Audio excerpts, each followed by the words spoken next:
রাষ্ট্র কাঠামো মেরামতের রূপরেখার ৩১ দফা বাস্তবায়নে আজ সাতক্ষীরা, খুলনা ও বাগেরহাটে কর্মশালা আয়োজন করেছে বিএনপি। এতে ভার্চুয়ালি যোগ দেবেন দলের ভারপ্রাপ্ত চেয়ারম্যান তারেক রহমান। সাতক্ষীরায় সকাল ১১টায় শহরের লেক ভিউয়ে কর্মশালা শুরু হয়। এ সময় মিডিয়া সংস্কার কমিটিতে পতিত সরকারের বেশিরভাগ লোক রাখা হয়েছে বলে মন্তব্য করেন কেন্দ্রীয় বিএনপি সদস্য আতিকুর রহমান রুমন।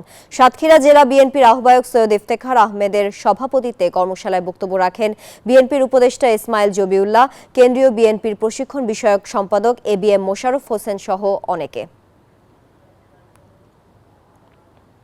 মিডিয়া সংস্কার নামে একটি কমিটি গঠন করা হয়েছে, যেখানে পতিত সরকারের ম্যাক্সিমাম লোক এই কমিটিতে রাখা হয়েছে। আমি জানি না তারা কেন রাখলো, আর এটা মিডিয়া সংস্কার তারা কি করবে? পতিত সরকারের লোকজনই যদি এখানে থাকে তাহলে সংস্কারের কি দরকার ছিল? দর্শক, কর্মশালার বিস্তারিত খবর জানাতে সাতক্ষীরা থেকে যুক্ত হচ্ছেন সহকর্মী মনিরুজ্জামান মনি। বিএনপির কর্মশালার আর কি খবর আছে আপনার কাছে, বিস্তারিত জানাবেন।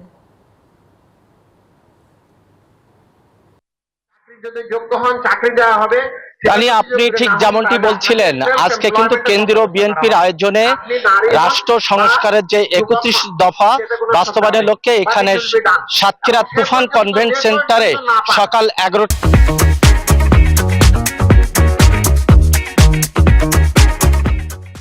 থেকে জেলা বিএনপি এবং অঙ্গ সহযোগী সংগঠনের নেতাকর্মীদের নিয়ে প্রশিক্ষণ কর্মশালার আয়োজন করেছে কেন্দ্রীয় বিএনপি।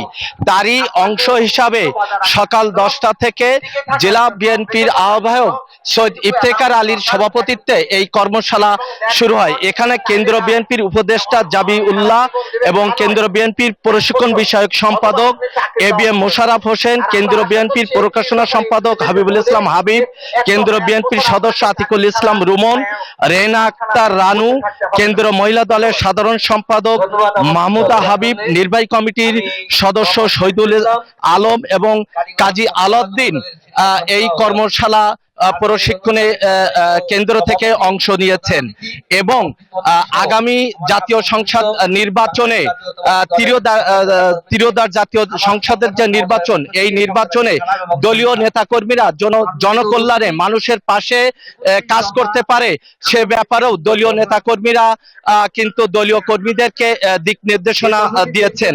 এই ছিল আজকের এই ৩১ দফা যে বিএনপির প্রশিক্ষণ কর্মশালা, সেই কর্মশালার সর্বশেষ খবর। মনি, আপনাকে ধন্যবাদ সাতক্ষীরা থেকে যুক্ত থাকার জন্য।